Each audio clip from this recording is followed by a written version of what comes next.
یا بنی اسرائیل اذکروا نعمتی التی انعمت علیکم وانی فضلتکم علی العالمین واتقوا یوما لا تجزی نفس عن نفس شیئا ولا يقبل منها شفاعة ولا یؤخذ منها عدل ولا هم ینصرون صدق اللہ العظیم۔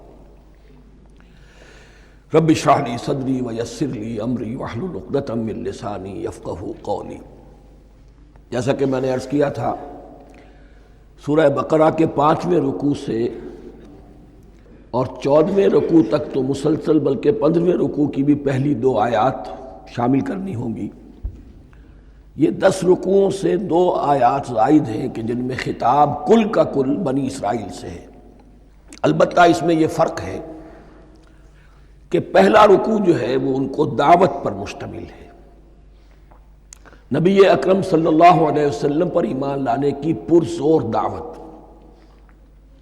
بقیہ یہ 9 رکوع جو ہیں یہ ان پر فرد قرارداد جرم ہے جو عائد کی جا رہی ہے۔ ہم نے تمہارے ساتھ یہ احسان و اکرام کیا، تم پر یہ فضل کیا، یہ کرم کیا، تمہیں یہ حیثیت دی، تمہیں یہ مقام دیا، تم نے اس طور سے اپنے اس مشن کی خلاف ورزی کی، اپنے مقام اور مرتبے کو چھوڑ کر اور دنیا پرستی اختیار کی۔ یہ جو 9 رکوع ہیں ان میں بنی اسرائیل کی تاریخ کا تو یوں سمجھیے کہ ایک بہت بڑا حصہ اور نمایاں اس کے فیچرز آئیں گے، لیکن یہ سمجھ لیجئے کہ اصل میں یہ امت مسلمہ کو بھی ایک پیشگی تنبیہ ہے کہ کوئی مسلمان امت جب بگڑتی ہے تو یہ چیزیں اس میں آ جاتی ہیں۔ چنانچہ احادیث موجود ہیں حضور کی، لَيَأْتِيَنَّ عَلَىٰ أُمَّتِي مَا أَتَىٰ عَلَىٰ بَنِي إِسْرَائِيلَ حَزْوَ النَّعْلِ بِالنَّعْلِ۔ میری امت پر بھی وہ سب حالات وارد ہوں گے جو بنی اسرائیل پر آئے، بالکل ایسے جیسے ایک جوتی دوسری جوتی سے مشابہ ہوتی ہے۔ ایک اور حدیث میں فرمایا لَتَتَّبِعُنَّ سُنَنَ مَن قَبْلِكُمْ، تم لازماً اپنے سے پہلوں کی پیروی کرو گے۔ اور اس میں اس حد تک بھی آپ نے وضاحت کر دی کہ اگر وہ سابق امت مسلمہ، سابق امت، اگر وہ گوہ کے بل میں گھسی تھی تم بھی گھسو گے، اور اگر ان میں کوئی بدبخت ایسا اٹھا جس نے اپنی ماں سے زنا کیا تو تم میں سے بھی کوئی شقی ایسا ضرور اٹھے گا جو یہ حرکت کرے گا۔ اس اعتبار سے ان رکوعوں کو پڑھتے ہوئے یہ نہ سمجھیے یہ اگلوں کی داستان ہے، پچھلوں کی کہانیاں ہیں، نہیں۔ خوش طرح باشد کے سر دل براں، گفت آیت در حدیث دیگراں، یہ ہمارے لیے ایک آئینہ ہے اور ہمیں ہر مرحلے پر سوچنا ہوگا، دروں بینی کرنی ہوگی، انٹروسپیکشن، کہ کہیں اسی گمراہی میں ہم مبتلا تو نہیں، دیکھتے جائیے گا۔ دوسرا نقطہ پہلے سے یہ سمجھ لیجئے، یہ جو 2 آیتیں میں نے 6 رکوع کی تلاوت کی ہیں، بعین ہی یہی 2 آیتیں 15ویں رکوع میں آئیں گی، اور اس کو یوں سمجھیے کہ یہ 2 بریکٹس ہیں۔ 9 رکوعوں کا مضمون ان 2 بریکٹس کے درمیان ہے۔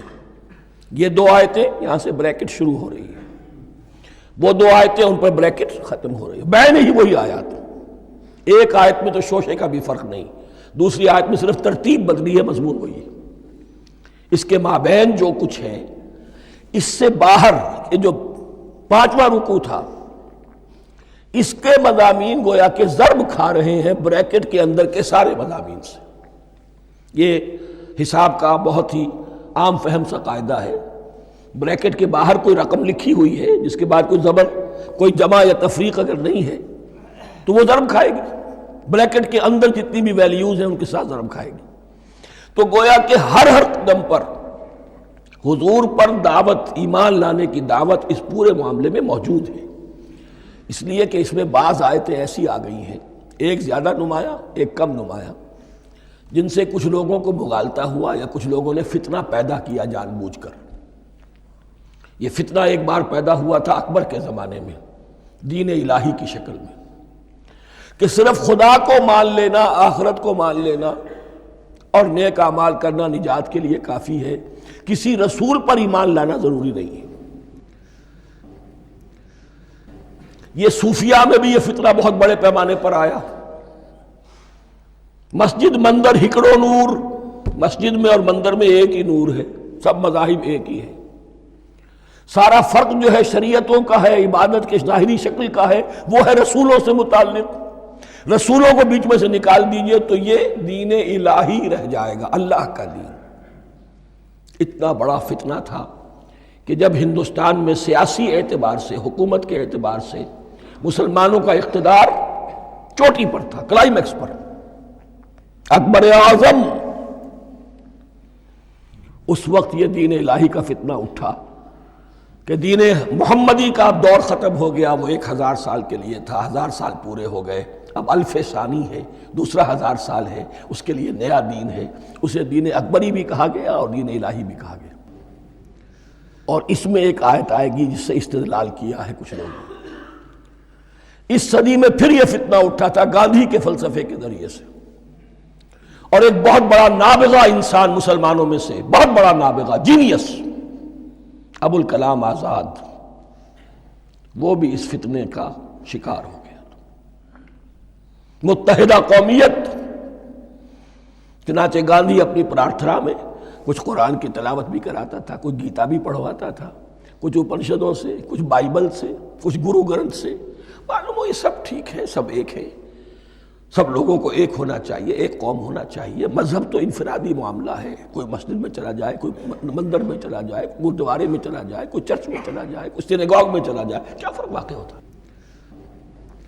اس کا توڑ یہی ہے کہ سمجھ لیجئے یہ جو 7 آیتیں ہیں 5ویں رکوع کی، یہ ہے بریکٹ کے باہر، اور یہ ضرب کھا رہی ہے مسلسل۔ اس بریکٹوں کے درمیان جتنی بھی مضمون آ رہا ہے وہ سب ان کے تابع ہوگا۔ گویا کہ جہاں تک حضور پر ایمان لانے کا معاملہ ہے وہ انڈرسٹوڈ سمجھا جائے گا، مقدر سمجھا جائے گا ہر مرحلے پر ان 2 بریکٹوں کے مابین۔ اب چلیے بسم اللہ۔ یا بنی اسرائیل اذکروا نعمتی التی انعمت علیکم وانی فضلتکم علی العالمین۔ اے اسرائیل کی اولاد، یاد کرو میرے اس انعام کو جو تم پر ہوا، اس کی وضاحت میں کر چکا ہوں، لیکن یہاں جو الفاظ آ رہے ہیں بہت زوردار۔ وَأَنِّي فَضَّلْتُكُمْ عَلَى الْعَالَمِينَ، میں نے تمہیں فضیلت عطا کی تمام جہانوں پر۔ یہاں ایک قاعدہ نوٹ کر لیجئے، عربی نحو کا قاعدہ یہ ہے کہ کہیں ظرف جس میں کوئی شے ہے، ظرف کی جمع لے لیتے ہیں، مراد ہوتا ہے مظروف، ظرف کے اندر جو شے ہے اس کی جمع۔ تمام جہانوں پر فضیلت، کیا فرشتوں پر بھی فضیلت؟ نہیں، جہان والوں پر، تمام اقوام عالم پر تمہیں فضیلت عطا کی، یہ مطلب ہے اس کا۔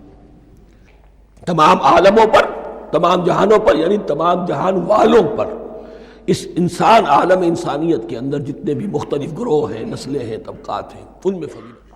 وَاتَّقُوا يَوْمًا لَا تَجْزِي نَفْسٌ عَن نَفْسٍ شَيْئًا، میں عرض کر چکا ہوں، اب تیسری مرتبہ پھر عرض کر رہا ہوں، اصل شیخ آخرت، محاسبہ آخرت، یہ مستحضر ہوگا تو انسان سیدھا رہے گا۔ اس میں کمزوری آ جائے، ضعف آ جائے تو باقی ایمان باللہ، ایمان بالرسالت، یہ نہ معلوم کیا کیا شکلیں اختیار کر لیں۔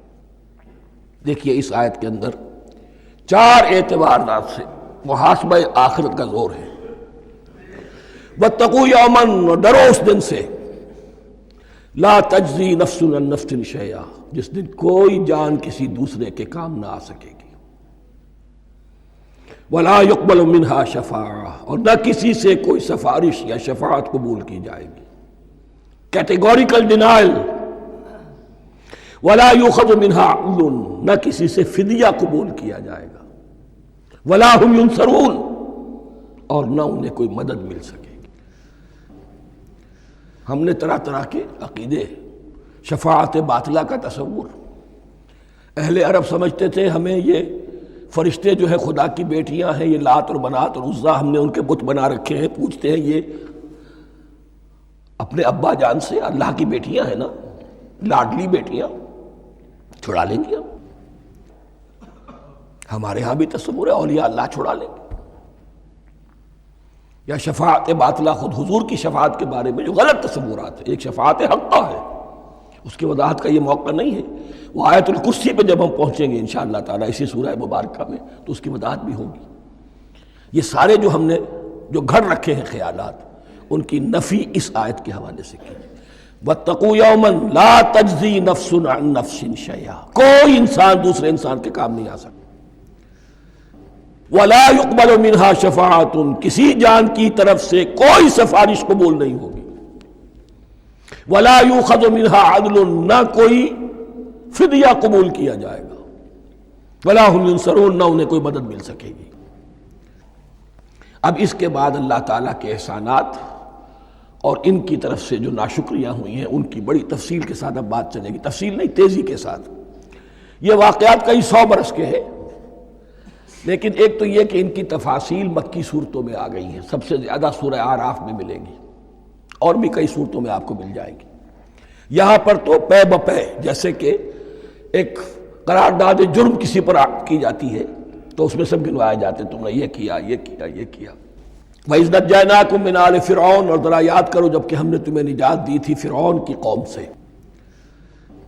يَسُومُونَكُمْ سُوءَ الْعَذَابِ، وہ تمہیں بدترین عذاب میں مبتلا کیے ہوئے تھے۔ يُذَبِّحُونَ أَبْنَاءَكُمْ وَيَسْتَحْيُونَ نِسَاءَكُمْ، تمہارے بیٹوں کو ذبح کر ڈالتے تھے اور تمہاری عورتوں کو زندہ رکھتے تھے۔ عورتیں تو پھر ان کے کام آتی تھی، گھر میں کام کاج کے لونیاں بنتی تھی، گھروں میں ڈال لیتے تھے، لیکن لڑکوں کو، اور یہ 2 موقع پر ہوا ہے بنی اسرائیل کے ساتھ، یہ بعد میں انشاءاللہ اس کی تفصیل آئے گی۔ وَفِي ذَلِكُمْ بَلَاءٌ مِّن رَبِّكُمْ عَظِيمٌ، اور یقیناً اس میں تمہارے رب کی طرف سے تمہارے لیے بڑی آزمائش تھی۔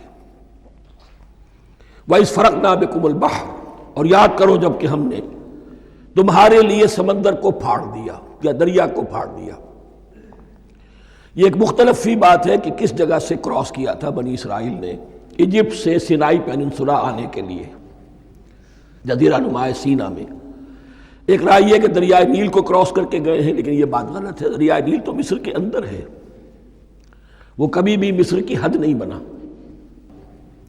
کسی کی رائے یہ ہے کہ جو خلیج سویز ہے، بحر قلزم جو ہے ریڈ سی، وہ اوپر جا کر 2 کھاڑیوں میں تبدیل ہو جاتا ہے، خلیج عقبہ مشرق کی طرف اور خلیج سویس مغرب کی طرف، اور ان کے درمیان میں یہ سینائی پیننسولا جو ہے یہ تکون ہے، جیسے ہندوستان بھارت تکون ہے، ایسے یہ پیننسولا ہے، انڈین پیننسولا، سینائی پیننسولا۔ اور یہ سویس کینال تو بعد میں بنی ہے۔ خلیج سویس اور میڈیٹرینین بحیرہ روم کے درمیان یہ کچھ چھوٹی چھوٹی، اگرچہ چھوٹی تھی سمندر کے لحاظ سے، بہت بڑی بڑی جھیلیں تھیں، اور ان جھیلوں ہی کو پھر جوڑ جوڑ کر درمیان میں جو خشکی تھی اس کو کاٹ کر سویس کینال بنائی گئی ہے۔ تو اب تو یہ مسلسل ایک رابطہ ہے، لیکن معلوم ہوتا ہے کہ یا تو خلیج سویس کو کراس کیا ہے حضرت موسیٰ علیہ السلام نے، اور یہی میری رائے زیادہ یہی ہے، اس لیے کہ کوہ طور جو ہے وہ اس پیننسولا کی ٹپ پر ہے، نیچے ہے یہاں، جہاں پر بھی ان کا قیام رہا اور جہاں پھر حضرت موسیٰ کو 40 دن کے لیے کوہ طور پر بلا کر اور پھر انہیں تورات دی گئی ہے۔ تو معلوم ہوتا ہے کہ جو خلیج سویز ہے اسے کراس کیا ہے۔ کراس کس طرح کیا ہے کہ حضرت موسیٰ کے عصا کی ایک ضرب سے سمندر پھٹ گیا۔ فَكَانَ كُلُّ فِرْقٍ كَالطَّوْدِ الْعَظِيمِ، دونوں طرف چٹانوں کے مانند پہاڑ کی طرح جو ہے وہ سمندر کھڑا ہو گیا، اس کے راستے سے یہ نکل گئے۔ اور پھر جب فرعون اور اپنا لشکر لے کر جب آیا ہے، اس نے سوچا ہم بھی نکل جائیں، وہ غرق ہو گئے، اس لیے کہ دونوں طرف کا پانی آپس میں مل گیا۔ یہ تھی کیفیت، اور معجزانہ کیفیت تھی، یہ کوئی فطرت کے یا نیچر کے اصول کے مطابق بات نہیں تھی، اور میں عرض کر چکا ہوں، آپ کو بتا چکا ہوں معجزہ کسے کہتے ہیں۔ وَإِذْ فَرَقْنَا بِكُمُ الْبَحْرَ فَأَنْجَيْنَاكُمْ، جب ہم نے تمہارے لیے یا تمہارے ساتھ سمندر کو پھاڑ دیا، تمہارے لیے، تمہارے گزرگاہ بنانے کے لیے، تو تمہیں تو نجات دے دی۔ وَأَغْرَقْنَا آلَ فِرْعَوْنَ وَأَنْتُمْ تَنظُرُونَ، اور تمہاری نگاہوں کے سامنے فرعون کے لاؤ لشکر کو غرق کیا، تم دیکھ رہے تھے، یہ گزر چکے تھے، اس ساحل پر کھڑے ہیں، ادھر سے یہ داخل ہوئے ہیں اور پانی دونوں طرف سے آ کر مل گیا اور یہ غرق ہو گئے۔ وَإِذْ وَعَدْنَا مُوسَىٰ 40 لَيْلَةً، اور یاد کرو پھر جب کوہ طور پر ہم نے موسیٰ کو 40 دن کے لیے بلایا۔ ثُمَّ اتَّخَذْتُمُ الْعِجْلَ، ان کی غیر حاضری میں تم نے بچھڑے کی پرستی شروع کر دی، اسے معبود بنا لیا، من بعد ہی، اس کی غیر موجودگی میں، وانتم ظالمون، تم بہت بڑا ظلم تھا جس کا ارتکاب کیا، ان الشرک لظلم عظیم، عظیم ترین ظلم جو ہے وہ شرک ہے، اور شرک جلی کی یہ شکل کہ بچڑے کو پوج رہے ہو۔ ثم عفونا عنکم من بعد ذلک، پھر ہم نے تمہیں اس کے بعد بھی معاف کیا، یہ ہمارا کرم رہا ہے، ہماری رحمت رہی، من بعد ذلک لعلکم تشکرون، تاکہ تم شکر کرو۔ وَإِذْ آتَيْنَا مُوسَى الْكِتَابَ وَالْفُرْقَانَ لَعَلَّكُمْ تَهْتَدُونَ، اور یاد کرو جب کہ ہم نے موسیٰ کو کتاب اور فرقان عطا فرمائی۔ یہ فرقان حق اور باطل کے درمیان فرق کر دینے والی چیز، اور کتاب عام طور پر جو آتا ہے وہ شریعت کے لیے آتا ہے، شریعت بھی دی، کتاب بھی دی، اور فرقان بھی دیا، لعلکم تہتدون، تاکہ تم ہدایت پاؤ۔ وَإِذْ قَالَ مُوسَىٰ لِقَوْمِهِ، اور یاد کرو جب کہ کہا تھا موسیٰ نے اپنی قوم سے، یا قوم انکم ظلمتم انفسکم باتخاذکم العجل، اے میری قوم کے لوگو، یقیناً تم نے اپنے اوپر بڑا ظلم کیا ہے بچڑے کو معبود بنا کر۔ فَتُوبُوا إِلَىٰ بَارِئِكُمْ، پس توبہ کرو اپنے پروردگار، اپنے خالق کی جناب میں۔ باری، باری اللہ تعالیٰ ہے، باری۔ فَاقْتُلُوا أَنفُسَكُمْ، تو قتل کرو اپنے آپ کو۔ یہ چیز جو ہے تورات میں تفصیل سے آئی ہے، قرآن میں نہیں ہے۔ اسی اعتبار سے میں نے آپ کو بتایا تھا کہ تورات کا مطالعہ اس اعتبار سے مفید ہے کہ بہت سے واقعات کا قرآن میں ذکر ہے، اجمالاً اشارہ ہے، اس کی تفصیل کے لیے ہمیں تورات سے رجوع کرنا پڑتا ہے، ورنہ یہ کہ اس آیت کا صحیح مفہوم واضح نہیں ہوگا۔ فَاقْتُلُوا أَنفُسَكُمْ، اپنے آپ کو قتل کرو، کیا مانی؟ یہ قتل مرتد کی سزا ہے۔ وہاں معلوم ہوتا ہے کہ حضرت موسیٰ نے یہ حکم دیا، 12 قبیلے تھے، ہر قبیلے میں سے کچھ لوگوں نے یہ کفر اور شرک کیا، باقی لوگوں نے نہیں کیا۔ انہیں حکم دیا گیا کہ اپنے قبیلے کے لوگ ان کو قتل کریں جو ان کے قبیلے میں سے اس کفر کے مرتکب ہوئے۔ انفسکم سے مراد یہ اپنے قبیلے کے لوگوں کو تم قتل کرو، اس لیے کہ قبائلی زندگی جو ہوتی ہے آپ کو معلوم ہے، اس میں کوئی اور قبیلہ ہاتھ لگا دے تو قبائلی عصبیت بھڑک اٹھے گی۔ 70,000 یہودی قتل ہوئے،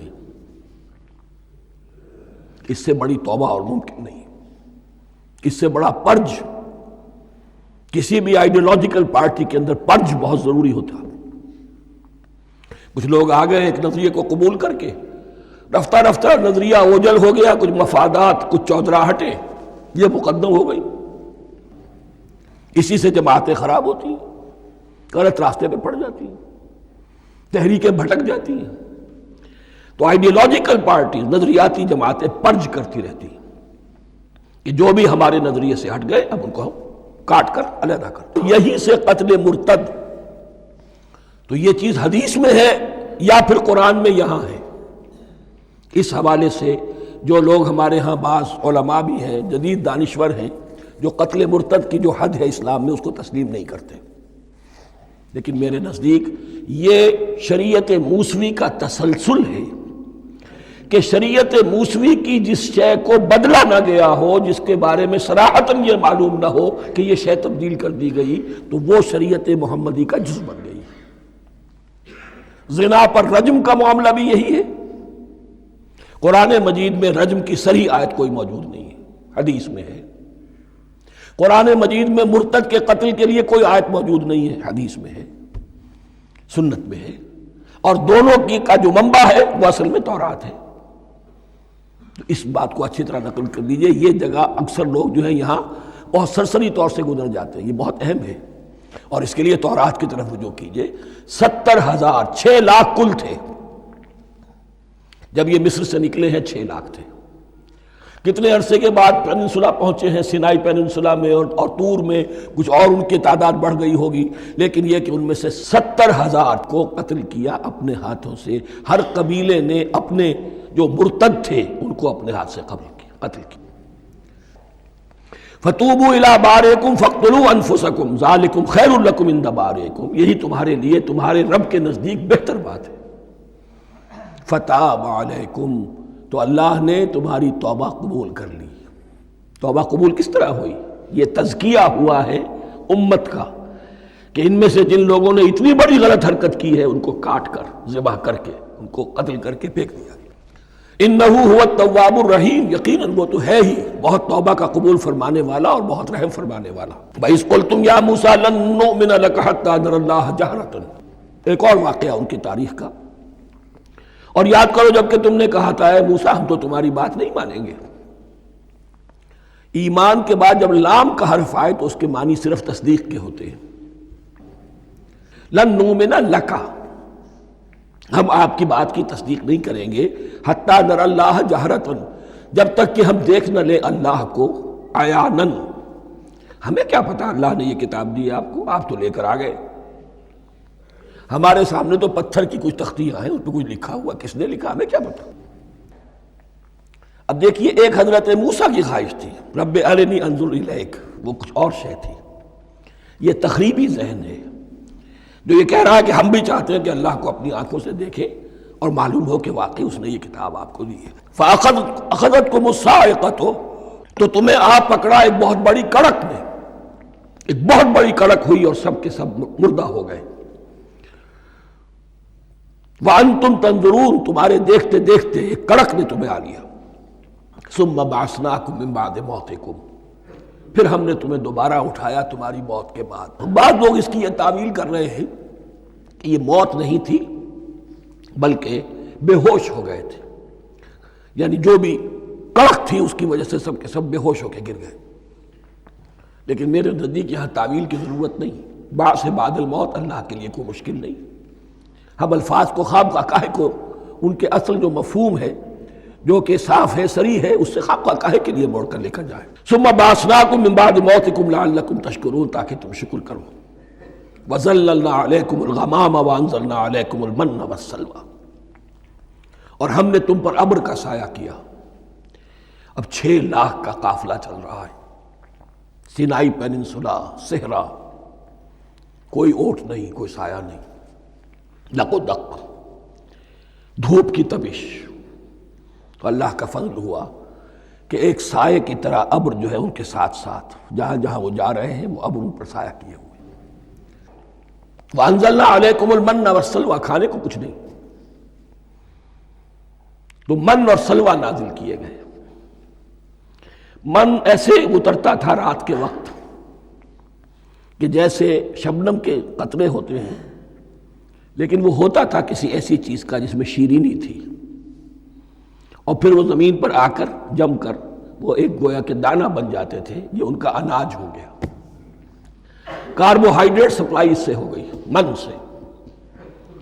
اور سلوہ ایک خاص قسم کا پرندہ بٹیر کی شکل کا جو بے پناہ بڑی تعداد میں ان کے بڑے بڑے جھنڈ آتے تھے شام کے وقت، اور وہ ان کے ڈیرا جہاں ہوتا تھا اس کے گرد وہ اتر آتے تھے، اور رات کی تاریکی میں یہ آسانی سے ان کو پکڑتے تھے، ان کو کھاتے تھے بھون کر، اور یہ ان کی پروٹین ہو گئی۔ پوری غذا جو ہے اللہ تعالیٰ نے ان کو فراہم کر دی۔ وَأَنزَلْنَا عَلَيْكُمُ الْمَنَّ وَالسَّلْوَىٰ كُلُوا مِن طَيِّبَاتِ مَا رَزَقْنَاكُمْ، کھاؤ ان پاکیزہ چیزوں کو جو ہم نے تمہیں عطا کی ہیں۔ وَمَا ظَلَمُونَا، ہم نے تو ان پر کوئی ظلم نہیں کیا، وَلَٰكِن كَانُوا أَنفُسَهُمْ يَظْلِمُونَ، لیکن وہ خود ہی اپنے اوپر ظلم ڈھاتے رہے، ہر قدم پر نافرمانی اور ناشکری۔ اس کی بھی ناشکری آگے آ جائے گی چل کر، من و سلوہ سے بھی ناشکری کی انہوں نے۔ وَإِذْ قُلْنَا ادْخُلُوا هَٰذِهِ الْقَرْيَةَ فَكُلُوا مِنْهَا حَيْثُ شِئْتُمْ رَغَدًا وَادْخُلُوا الْبَابَ سُجَّدًا وَقُولُوا حِطَّةٌ نَغْفِرْ لَكُمْ خَطَايَاكُمْ، اور یاد کرو جب کہ ہم نے تم سے کہا تھا اس شہر میں داخل ہو جاؤ اور پھر کھاؤ اس میں سے بافراغت جہاں سے چاہو جو چاہو، لیکن دیکھنا دروازے میں داخل ہونا جھک کر،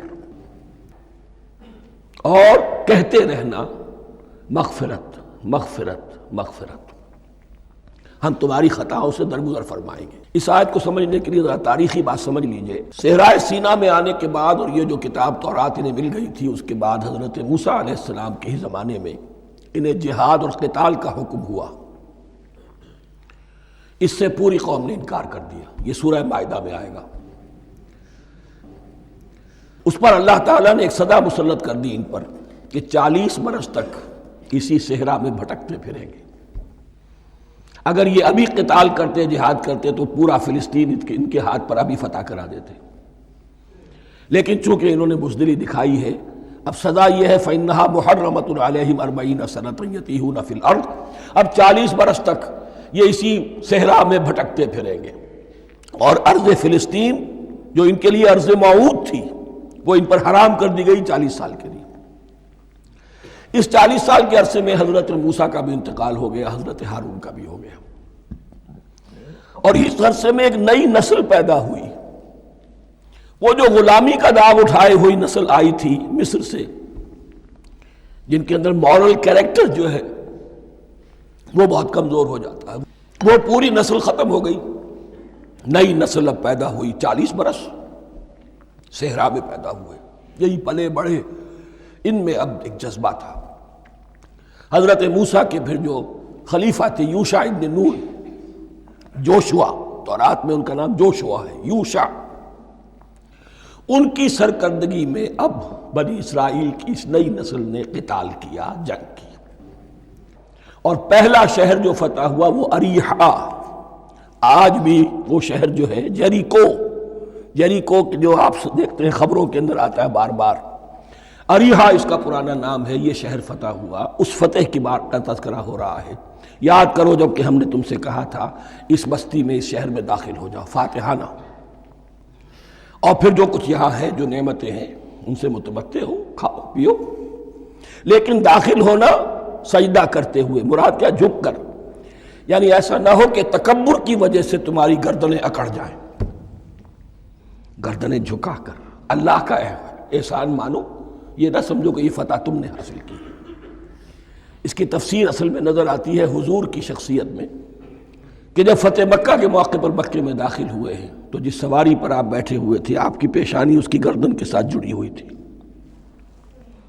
یہ وقت ہوتا ہے جب کہ تکبر اور تعلی، فاتح کی حیثیت سے آنا، اور بندہ مومن کے لیے یہی وقت ہے تواضع کا، جھکنے کا۔